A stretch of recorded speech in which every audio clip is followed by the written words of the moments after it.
Okay. So I don't know anybody who knows anything about this. Feel free to put something in the comment section.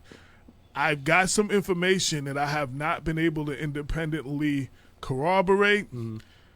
But I don't know if you'll remember a situation not too long ago where a teacher in Bronxville had this slavery reenactment thing where basically had all the black kids stand against the wall and then mock auctioned them off. That how it would, and the telling the guys they would be working in the field and the women they'd be doing domestic work, and this whole enactment. She and at some point I think she got fired for the situation.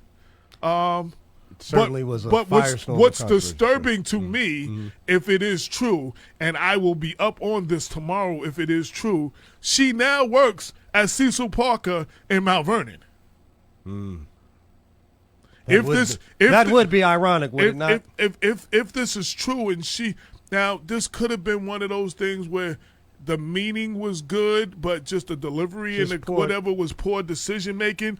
But you can't have that. Cecil Parker, I mean, that's around the corner for me. That's predominantly black. Like, you can't be. This is what makes sense. Let me just interject for a minute. It makes sense if, in trying to help contemporary Americans come to terms with the reality of our past, which includes, obviously, slavery. We can't get away from race in the United States because of the impact. Then it would make sense, AJ, if you might want to do some role reversal, right? Maybe you want the white children to understand the traumas of slavery. We'll get us some insight into what it meant to be another person's property by having them being auctioned off. I'm not sure that the lesson could be derived quite. AJ, I don't understand how they figured, like, I'm with you. I got it. She was holding a mock slave auction in her elementary school classroom. Her name is Rebecca Antinozzi, Antinozzi. I'm not quite sure how to pronounce that. She was a 5th grade teacher at Chapel School in Bronxville. She was fired after reportedly having African-American students in her class line up and having the others in the class bid to buy them as slaves. That's just silly, right? A parent of one of the African-American terrible judgment. A parent of one of the African-American students complained that the school officials decided to terminate her. In a statement, the principal, Michael Schultz, said after review and deliberations, the Board of Trustees determined that her employment effective March 12, 2019, this was terminated as of that day. The decision was made in accordance to the Constitution of bylaws, blah, blah, blah. Okay, so here's my problem.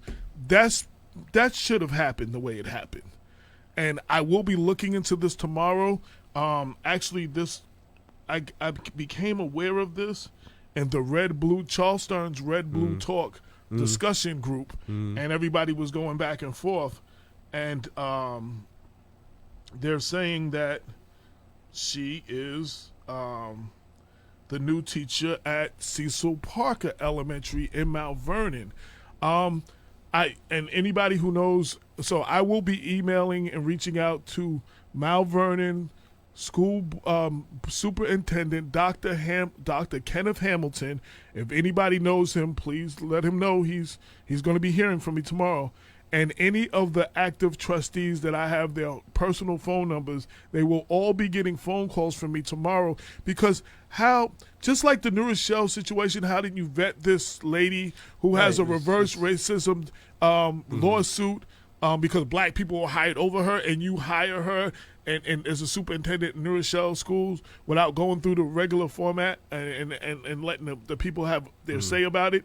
How do you come to the point where you hire this woman who was fired from Bronxville, which is not exactly, the blackest city in Westchester, for doing this, and you then hire her to a school on the south side in the black part of Mount Vernon where mostly black kids go to, and you hire her. I need to hear from I need to now. Maybe there's a possibility. Maybe they did a very thorough. Right. Maybe they did. Maybe they were aware because they should have been aware. Right. I mean, it made the how news. It was all over. sensitive the case is. It was all over the news. It was all over the news. So There's a possibility that they didn't know. Let's just for some reason let's say they didn't know. Well, I'm gonna let them know tomorrow if that's the case. I want to raise another possibility. And I just want to say, everybody in Mount Vernon needs to be outraged. This is one of those situations where we don't need to just talk about it. We don't need to complain about it. You need to, the Board of Education needs to be, we need to storm that building every day. It ain't happening, AJ. The Board of, I don't care, but I'm still going to say it. The Board of Elections, the meetings, they need to be full of outraged people. Like every parent needs to be every parent needs to be in attendance. Offended. I like to talk about. Okay, Donna Jackson. I don't know if you tuned in, Donna. I'm talking about. She's in I think the high school. We're talking about the lady who was hired for Cecil Parker, who was fired for doing the mock slave auction in Bronxville. But anyway, I believe that these things are allowed in our community because, again, we don't express our outrage. We don't use our power. We do not organize. We do not. I mean, complaining, on Facebook is one thing. Complaining in a chat group is another.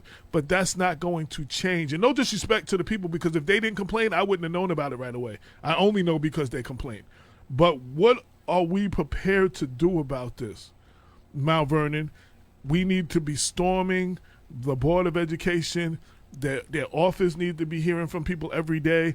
I will find the numbers. I will share them on Facebook, the number to the Board of Education. Parents need to be calling, need to be visited. And the next meeting they have needs to be full. Like, I encourage all of y'all to go to the city council meetings, not just in Mount Vernon, Yonkers, wherever it is, to storm your city council. This needs to be every resident, and especially every parent, needs to be outraged that they hired this lady. So let me firstly say, AJ, that I fully concur with you, and I did not mean in expressing my skepticism about the turnout on the part of Mount Vernon Knights to discourage anyone. As a matter of fact, I shouldn't even have said that.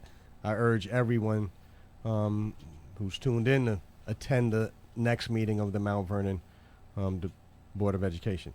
I was going to say,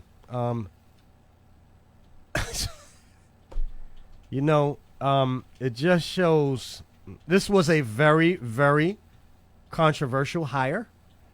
And all I can say is that I hope that the executive personnel at the Mount Vernon Board of Education handle this with the sensitivity that it requires and the stringency.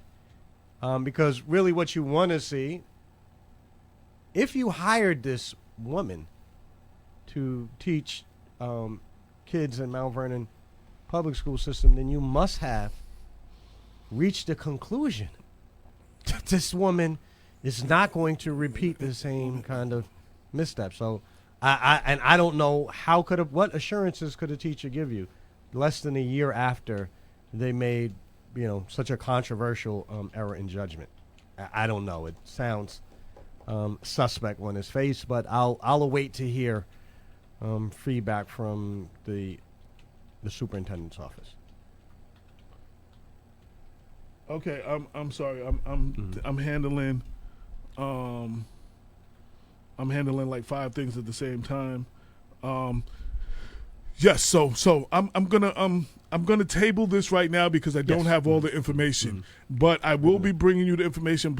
Check Black Westchester. We will be covering this story.